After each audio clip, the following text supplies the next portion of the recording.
Hello guys. मेरा नाम मानस है और ये मेरा पहला वीडियो है।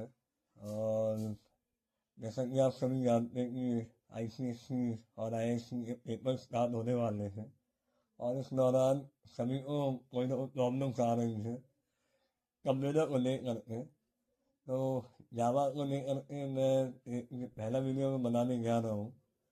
आइए थोड़ा सा समझ लेते हैं क्या है इसमें। रेजिडेंसी ऑफ ऑपरेटर्स के बारे में आपने पढ़ा भी होगा कि सबसे पहले क्या सॉल्व होना चाहिए, उसके बाद क्या होना चाहिए, और उसके बाद क्या। तो सबसे पहले आइए देखते हैं। सबसे पहले हम ब्रैकेट सॉल्व करते हैं। किसी भी एक्सप्रेशन को सॉल्व करने से पहले हमें देखना पड़ता है कि सबसे पहले क्या सॉल्व होगा। सबसे पहले ब्रैकेट सॉल्व होता है, उसके बाद प्लस प्लस या माइनस माइनस।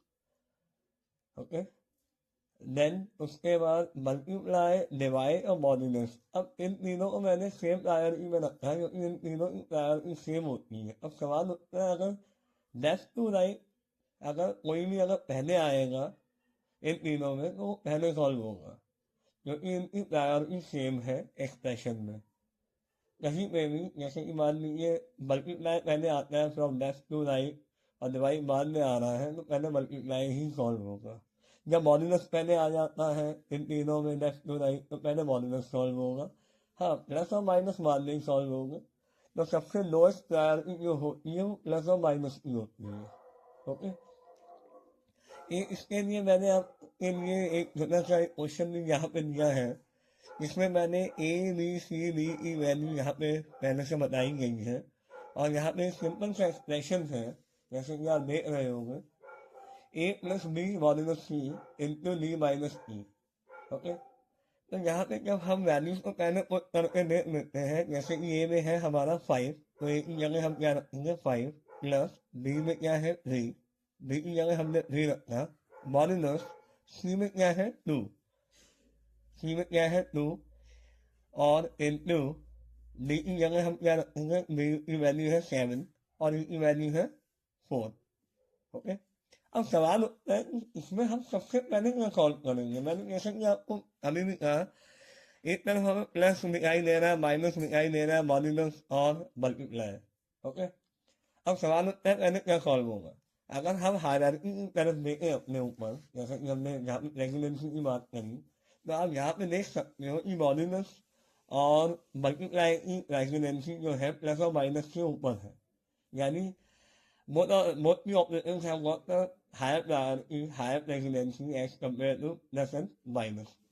Guys, अब इसमें भी आप देख सकते हैं फ्रॉम लेफ्ट टू राइट पहले क्या आ रहा है, मॉड्यूलस पहले आ रहा है और मल्टीप्लाई बाद में आ रहा है।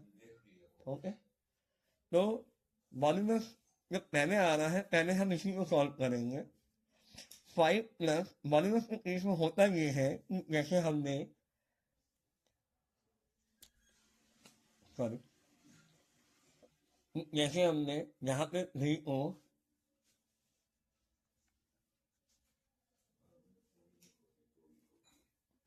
2 से डिवाइड किया तो 2 बन गया 2, 3 माइनस 2 क्या हुआ 1, क्योंकि मॉड्यूलस हमें क्या देता है रिमाइंडर।